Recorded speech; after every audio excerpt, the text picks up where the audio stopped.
Good morning, everyone. How are you guys today? Good, how are you? Good, I'm doing good. Well, I'm happy today to be introducing Marcus J. Morris to you guys. Marcus is the CEO and founder of High Society Cheesecake, and he founded the company and started it after he graduated here in 2006. So I'm excited to hear what he has to say, but let's welcome him to the front.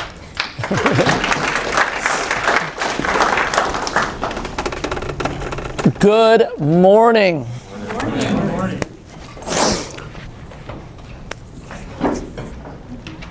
Why would I make such an honest assertion about my business?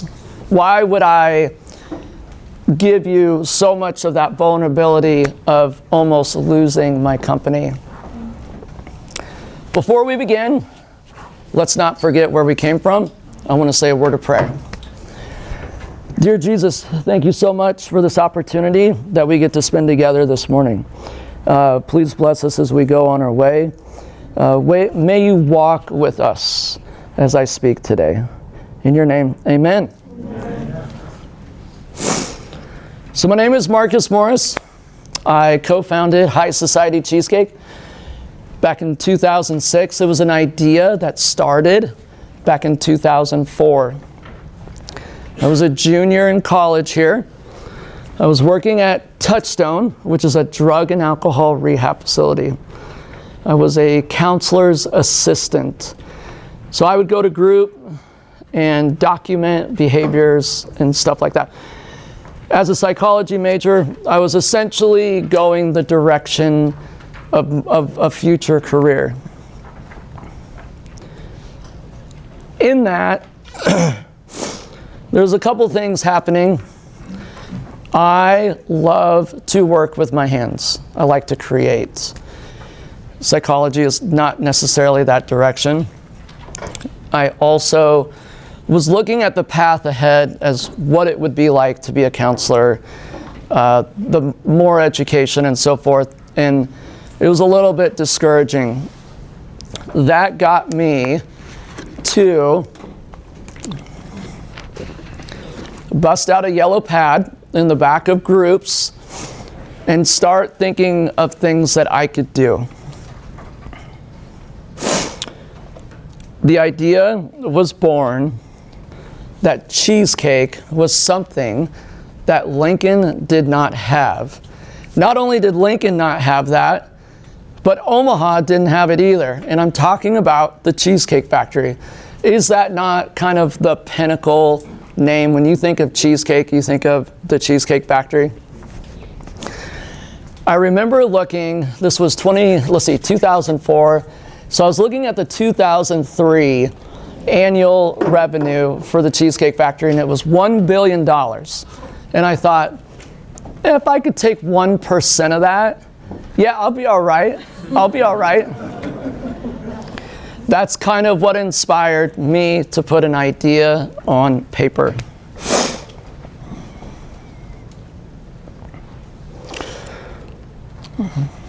From that, thus the creative part begins. So we have to create a recipe.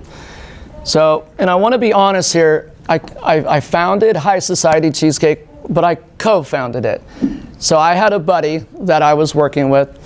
So when I say we, I'm referring to sort of the grassroots beginning stages here. We start developing recipes. We start bringing recipes in. We go to the library. We bring really, really old recipes in, and we start making cheesecake. It's the Pillsbury Bake Off. Everybody knows who Pillsbury is? Big company. And they're still doing it to this day. I've noticed that on social media. I don't know if they've always been doing the Bake Off, but it's way more popular again. Essentially what you do is they give you the what they want you to make. They give you a list of ingredients and then you create something.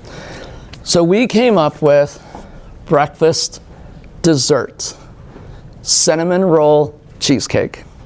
Now,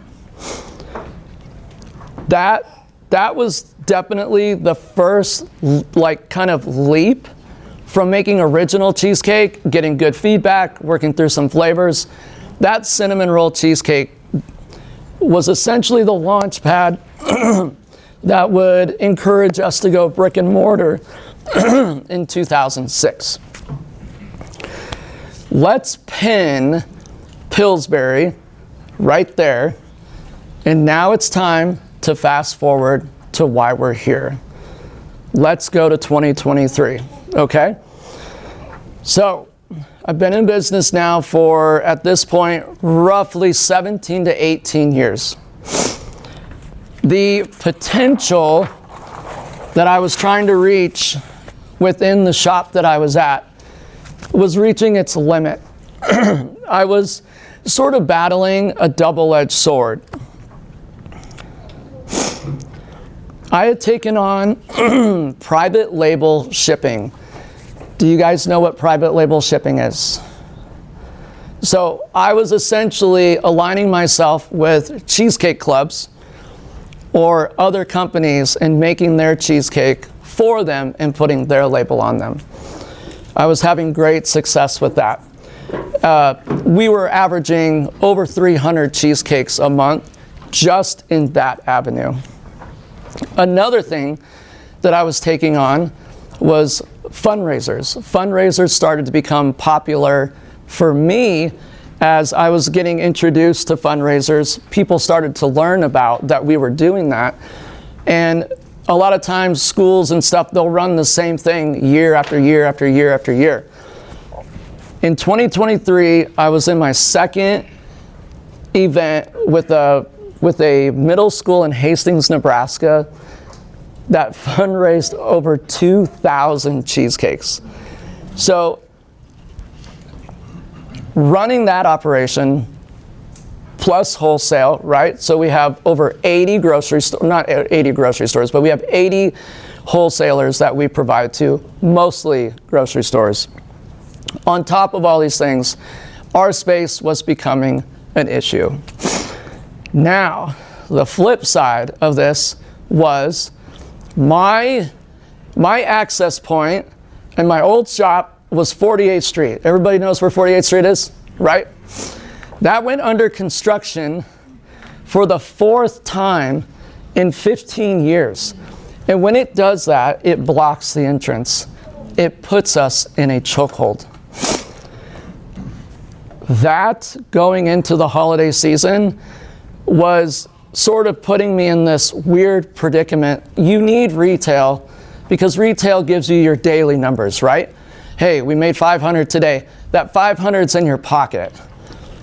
But when you're doing 2,000 cheesecakes, you have to front all that money, or at least part of it, until the job is done. So financially, this was becoming a huge burden because the daily totals were not sufficient enough to carry the wholesale route. So,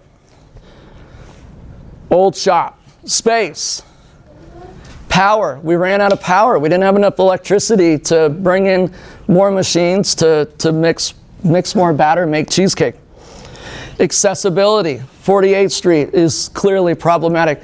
Dude, I'm saying people were driving outside of the cones and literally getting stuck in concrete. I have photos. They did that twice. So that just caused delay and delay. So if I could explain my point with the construction wasn't just like 3 months, it was like 9 months. That's a killer. Approachability. As we were getting bigger and we're working with dry ice companies and larger scale vendors, the approach, when I say approach, we have curbs, we don't have a dock, so big vehicles that need to come in, that location was not viable for larger scale production. Now, I literally have this written. Now, before I begin here, I want you to understand something. As this all sounds like success moving forward, does it not? I'm outgrowing my space. I'm making money, sorta. Just money looks like this constantly. It just zigzags back and forth. God provides us a path with the greatest success. One of my favorite scriptures is Psalm 23. Though I walk through the valley of the shadow of death, I fear no evil, because God is with me. That's why when I pray, I ask God to walk with us. In that, as I move forward, I'm going to give you a nugget. There's a star here. I'm going to give you a nugget. This is something that I've learned in my 20 years. A bad decision does not kill your company. Indecision kills your company. A bad decision is just a step. It's just a step. It's a problem for you to solve. It's an oopsie, I go back and then I go this way. But when you get in indecision, and I'm referring to had I stayed in my location, I do believe I would have eventually failed because of everything I just mentioned. So, I'm going to reiterate that. A bad decision does not kill your company. Make the decision. Make it. This move will set me back to the Stone Age. I made 2 critical errors. I want to see pens on this one, because this is relevant. This is I'm actually closing out legal on this situation as we speak. So, hear me clearly. As you start a company, you will have an attorney. That attorney is everything next to your accountant. We're not going to talk about the accountant today. The attorney. Have your attorney read your contracts. Okay? As I was getting into this space, I kind of fell into the quick. We got to get you in. People are looking at this space. So, lawyer, read contract. Slow your process down when you get a location, when you find a spot.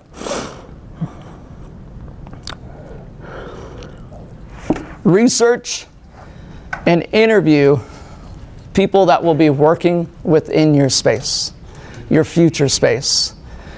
Don't take your property manager's word for it. Don't look at Google. That might help, but don't. Ask around. Ask them what kind of work they've done. Have they done commercial space before? Do they know what they're doing? Those are the 2 fundamental mistakes that I made when I was in one location for 17 years, 18 years, and transitioned out. Would you like to know where I went? I took over a Jenny Craig. I took over a former Jenny Craig location. Do we know what Jenny Craig is? Weight loss program? I'll take a drink of water to that.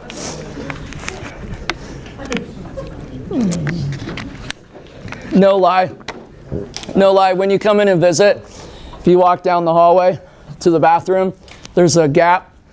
There's a gap in the hall. It was the scale room.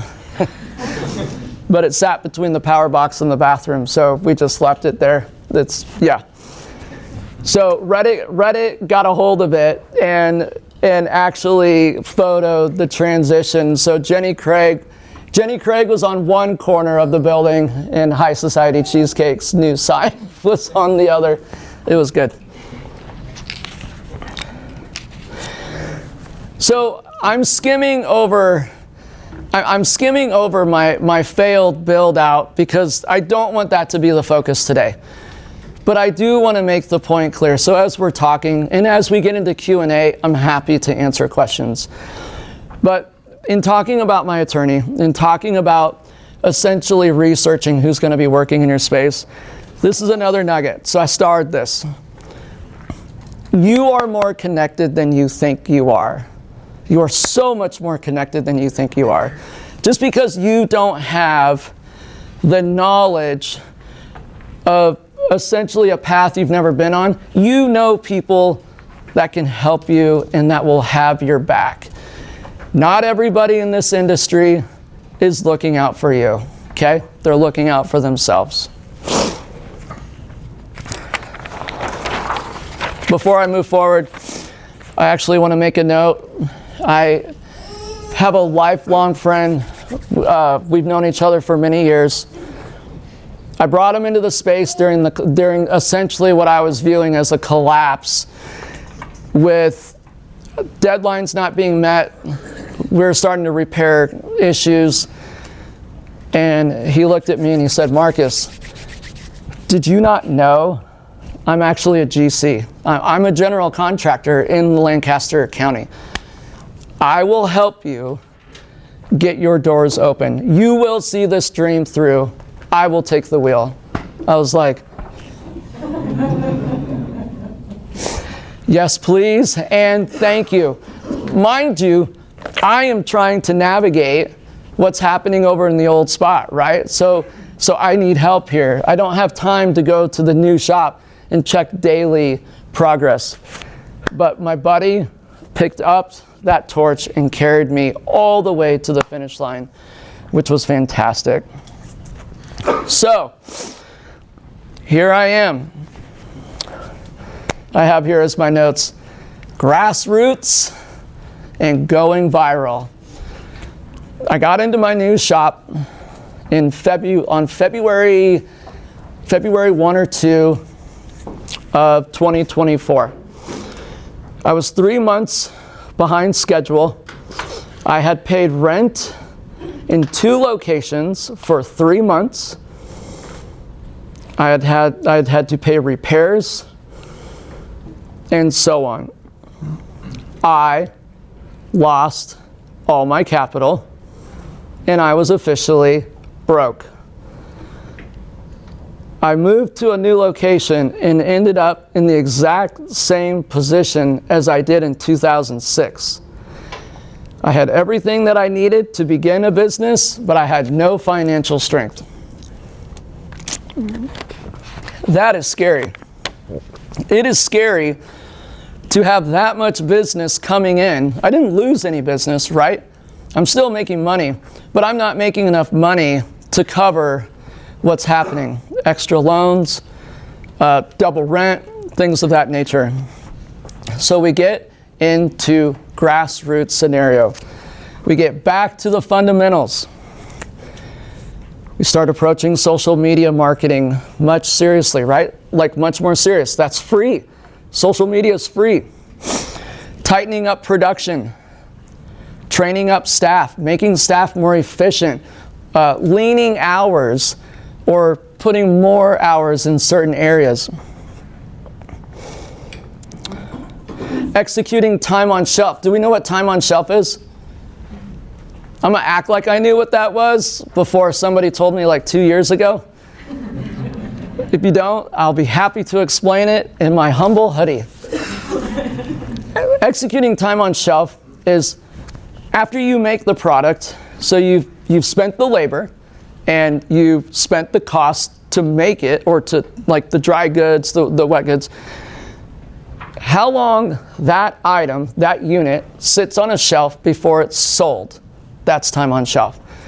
Executing that in a really, really good way would be using your tools and understanding how much you're moving a month so you are not overproducing. It also allows you to tighten up labor costs, but essentially forecasting how long that product will sit on there, how much you've spent on it, and when will you get paid once that leaves the shelf. So time on shelf, I learned that in that next year, broke, that was actually a really efficient way to go month to month. So it just kept overspending at bay. Also, what we were reeling in from 2024 into 2025, do you all remember what egg prices did?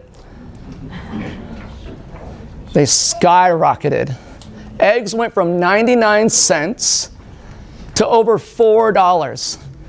So I roughly go through 80 dozen eggs a week in production. So just under 1,000. So my cost on one ingredient of my cheesecake batter went up 400%, right? $79 a week to $350. It literally raised the price of my cheesecake by 5%. Now,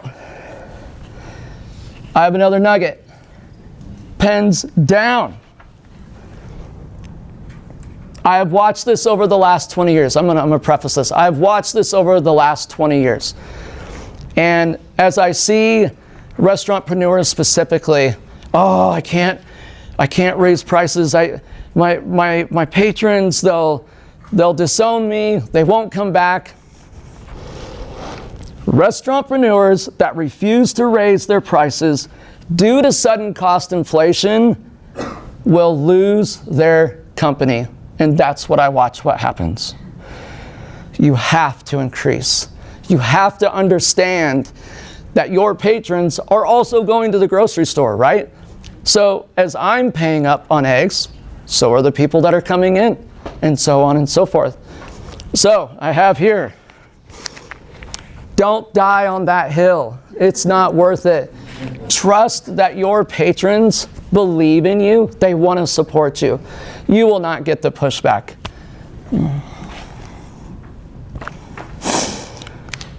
Should we get to the fun part?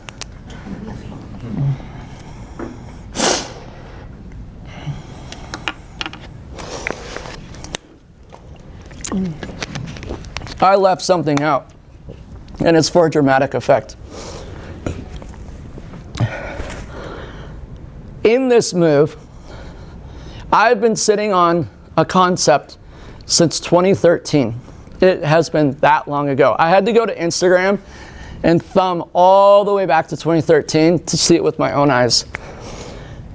I created a concept called scoopable cheesecake. Going back to what we talked about, that location, the original one, it could not support that effort. I didn't have enough traffic, and I didn't have enough power, and I didn't have enough room to do that. Scoopable cheesecake is essentially the best part of the cheesecake. So from me to you, it's essentially those first 2 or 3 bites in your slice. It's the softest, most rich, beautiful part of the cheesecake. By scooping it in a pan,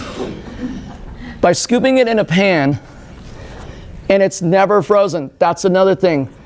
In my world, the way I do my cheesecake, you have to freeze the cheesecake after you've baked it so that when you cut it, you get your nice knife edge. Scoopable cheesecake is a never frozen product. It's essentially cheesecake in its purest form.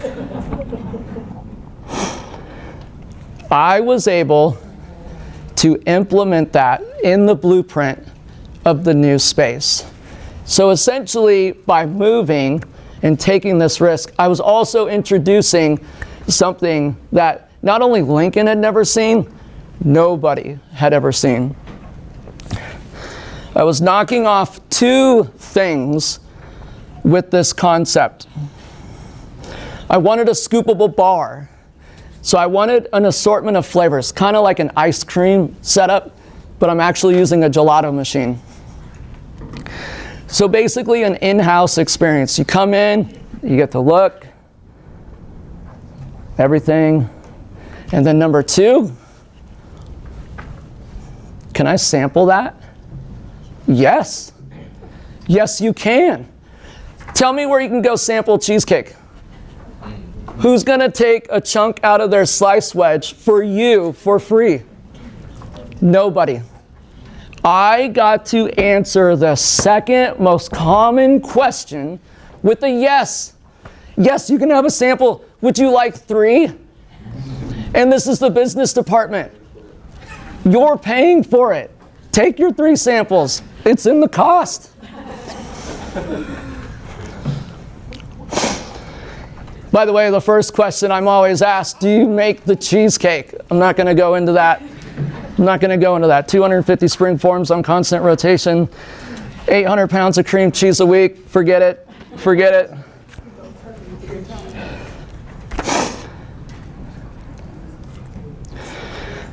I've been working on social media content for Scoopable for a year.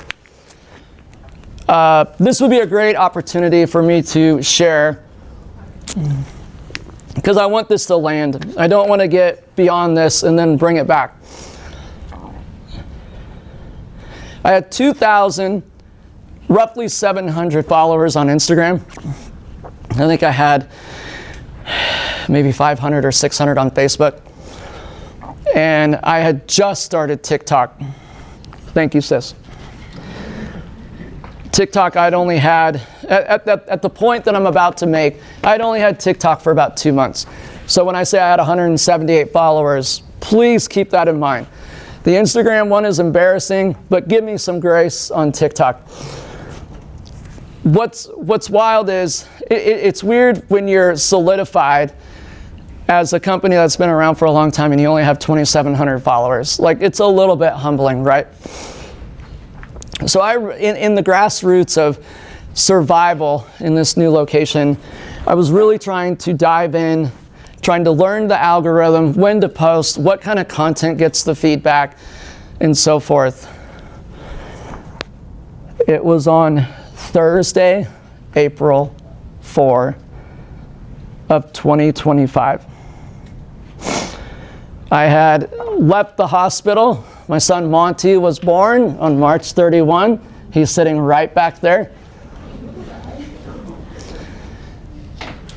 My sister had been pushing me, post on TikTok, post on TikTok, post on TikTok. And I was a little reluctant at first because at the end of the day, I don't do Canva and I don't want to try to do the same thing 3 times on 3 platforms. But we made it kind of a game. Karen was here for a month in hopes to see Monty born. And so it became a game of posting and tracking. And every day after a post, we check in a couple of hours. How did we do? How did we do? Oh, we got a couple hundred. That's great. And I'm talking about TikTok specifically. On Thursday, April 4, I will leave the hospital. I will take Karen to the airport to go home. And my daughter and I, who was 3 at the time, will go to the shop. I've been gone from the shop for a little bit, so I need to go and get some content. Maya and I, my daughter, we roll up to the shop. And I walk in. I'm like, hey, I just need some social media content, and then I'm gonna be on my way. All right. You know what? Our creme brulee cheesecake is absolutely one of the most popular flavors in the bar. Why don't I just take my camera and I'm gonna lock it in and just scoop it into a cup. Just no, literally, yeah, Angelica, just scoop it into a cup. All right, thanks, cool. All right, ready? Shot that in 2 minutes. Maya and I go back to the van. I edit that in the parking lot. I stay close to the shop so I have Wi-Fi. Edit that video in about 5 minutes, and I'll launch it. It takes me about an hour and a half to get home. I'm running some errands, probably Home Depot. And I no more than walk into my house, and sis calls me. She's like, hey, I think it's taking off. I think you said, I think it was about 6,500 views, so 6,500 views on TikTok. Now, when you're in the teens and when you're in the hundreds, that's really, really good. I was like, all right, now I'm a little superstitious. So when I post, I don't like to look at it for a while. Plus it can kind of consume me. That night at 11:30, Karen calls me up and she says, congratulations, bro. You did it. you're going viral. You have 350,000 views. And the counter was, I mean, I could refresh that, and it was just boom, boom, boom, boom, boom, boom, boom. I cannot explain what that feels like my hair is standing up right now as I say it. I have a right to be manic right now because of all that I have been through. And I'm not trying to play a victim. I'm just saying there are no bad steps, right? Like God has a plan. But I cannot describe the feeling of just this, is this really happening? The next morning, I would meet Rachel at the hospital. We'd do breakfast together, and I got to see it hit 1 million. So it was 750,000 when I woke up, and it was 1 million by the time I ate breakfast around 10 o'clock. Unbelievable. We sold out that day. On Sunday, we had a line at the door. We had influencers coming in, shooting themselves eating it. We had people reposting and doing kind of like goofy voiceovers and stuff. But what managed to happen, and it's kind of funny, over the last year and a half or so, we've tried to recreate that post, and it's really, really hard. Somehow, that creme brulee top, the burnt sugar, beautiful gold and kind of red tint, it landed on top. So essentially, it got scooped out and put in the cup almost perfectly. It doesn't stop there though. That was April 4. I would then quickly start to realize that that was the angle. So we do 9 different flavors each month. Each flavor gets an identical scoop video, and it rolls out at approximately the same time until the 9 is over. Our business from that day increased over 400%, and it has not stopped. It used to be that November and December were the pinnacle, like that was peak season. I got thrown a curveball. It was our lowest season. It was our lowest season. So we are actively right now rewriting the baseline. We have no idea what the baseline is. When people ask me, how are you doing? I do not have the bull by the horns yet. I am actively staffing and trying to work through that, but keeping up, along with everything else that we do, the scoopable bar has literally created its own pillar. It has opened up our target market. Our target market before was, now I'm just getting excited, so I kind of derailed here, just follow me. Our target market used to be middle-aged women. Now it's younger people, because I've hit TikTok and grown exponentially on Instagram. So that has become its own pillar. It's opened up our market fully. Now, let's go back to Pillsbury. As we are seeing the success in the shop, oh, you probably want numbers. You're like business people, right? So I think we were approximately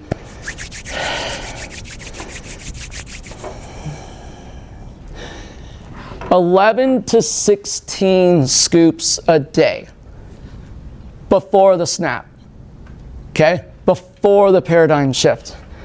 Now, that might feel low, and I would like you to have some patience with me. I do sell other things besides Scoopable. I was not doing 11 to 15 transactions a day.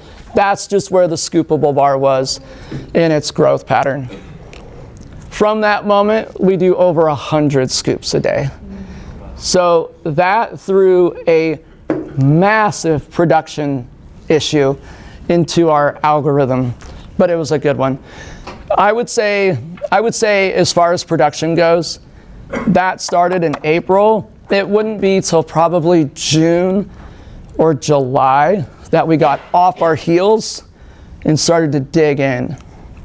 And I'm proud to tell you that we locked in. I didn't lose one staff member, and I only added one more employee. Cheers.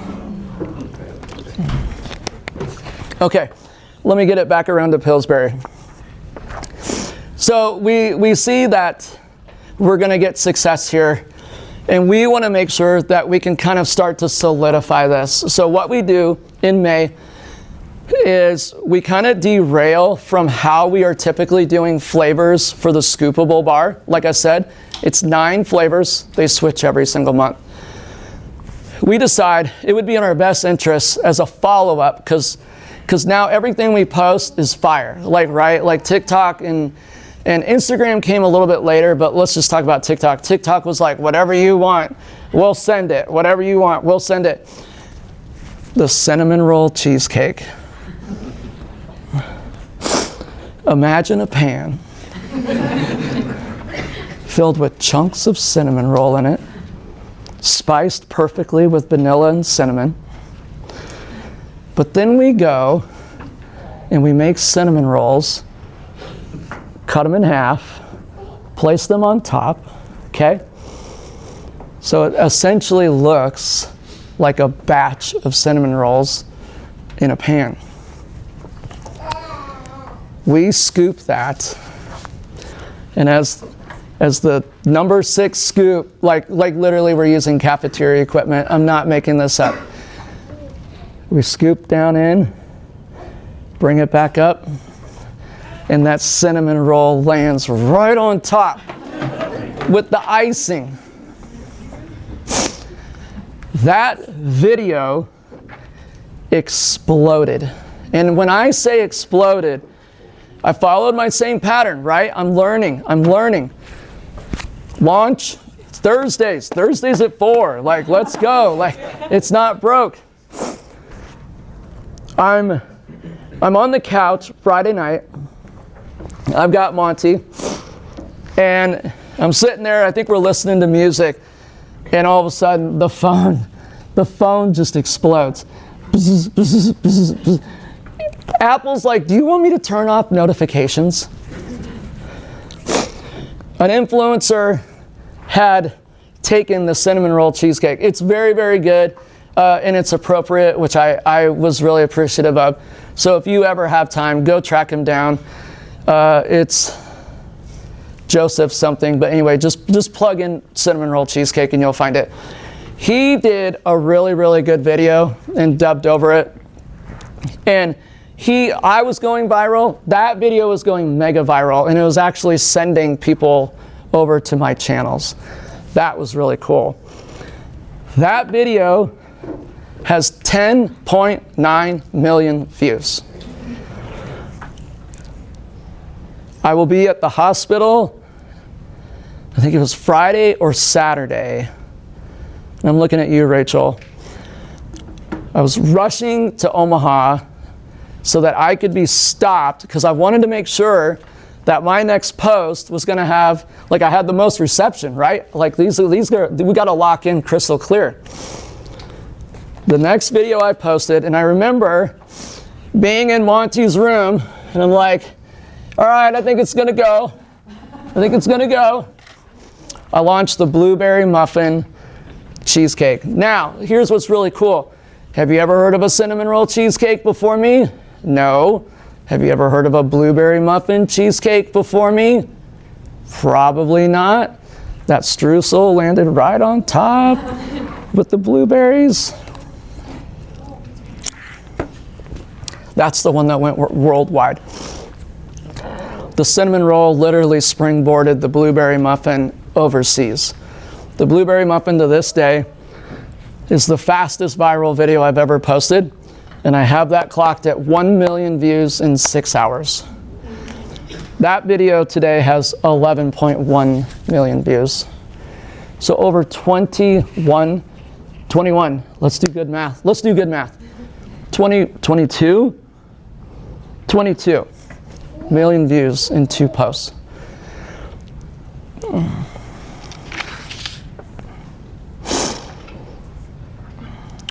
We became a tourist attraction. A lot of travelers. We were getting college students going home. The I-80 corridor became our gateway. And I truly, truly believe that if we would have done this in our old shop, we were just a little too centrally located. I really do. I think being a little bit further out on the edge of town with our bypass allowed us to have success with that. Pillsbury ended up commenting on some of our videos. I'm a marketer at the end of the day, right? I'm an entrepreneur. I'm working you.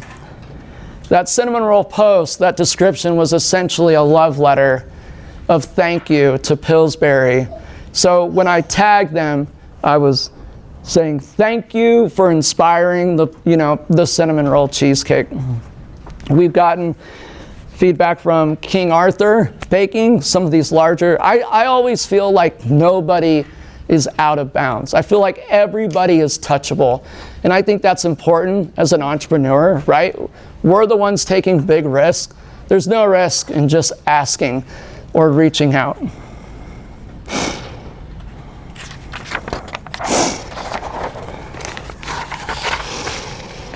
We opened up online shipping, so we ship.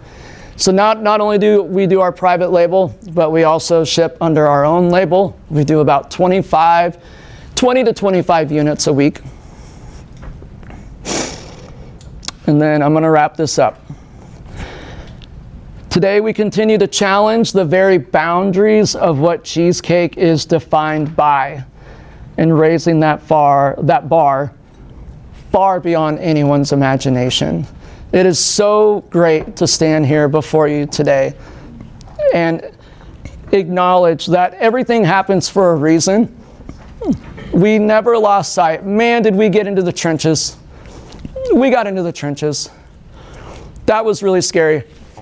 I remember laying on my back in meditation. I was in prayer. And this was about 3 months before this happened. I said, if I stop, if I quit, what do I lose? What do I lose? The loans in my house, they'll take my cars, but they won't take my family. I have my family. Getting to that point of consciousness sort of revitalized that savage nature of just crawling forward and not giving up and understanding I've been here before. This is probably going to be a speed bump, hopefully, in the next couple of years. But to stand before you and say, we did it. We did it. It's amazing. Thank you for listening.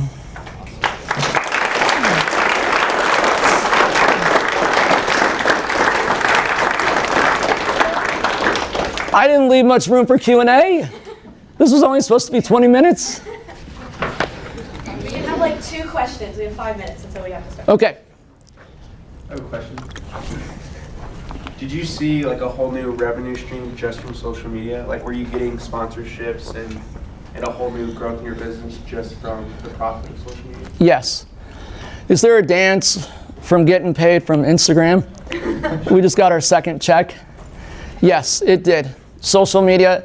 And right now, we don't pay for anything on TikTok, but we do pay to be verified on Instagram and Facebook. We find that TikTok is a little bit more of the social angle. Instagram is a little bit more of the purchasable angle. And Facebook is full send shipping. So, and I think that's a generation thing. Yeah, but no, absolutely. Marcus, with that, and in kind of that same frame, how much has your marketing strategy shifted then in the last 3 to 4 years? I love that question. Thank you for asking it. When you go from 2,700 followers to almost 80,000 followers, when you go from 178 followers to 120,000 followers, your perspective changes. The goofy, sort of funny videos that trend, it's a little bit less about that now, and it's a little bit more about how much influence do I have. And that's where I was saying, like, I don't hesitate to reach out to a larger corporation and tag them in. It just takes one of those companies to repost me, and then I'm off to the races. And I will see stuff like that surge, especially in my shipping, because we ship nationwide. I said 20 to 25 a week, so we ship every week. Yeah. Did that answer your question? Awesome. Sweet. Awesome. Well, thank you so much, Mr. Marcus. Absolutely, my pleasure. Thank you. And thank you all for coming. I really want to eat cheesecake now. How about you? All right, so we've got 10 minutes till our next presentations will be happening here in the next room. And I encourage you guys, while that time is passing, we have a networking lounge where there is coffee and bagels and muffins and waters. So I encourage you to go there and to mingle, to talk, to meet these guys in person. And thank you all for coming.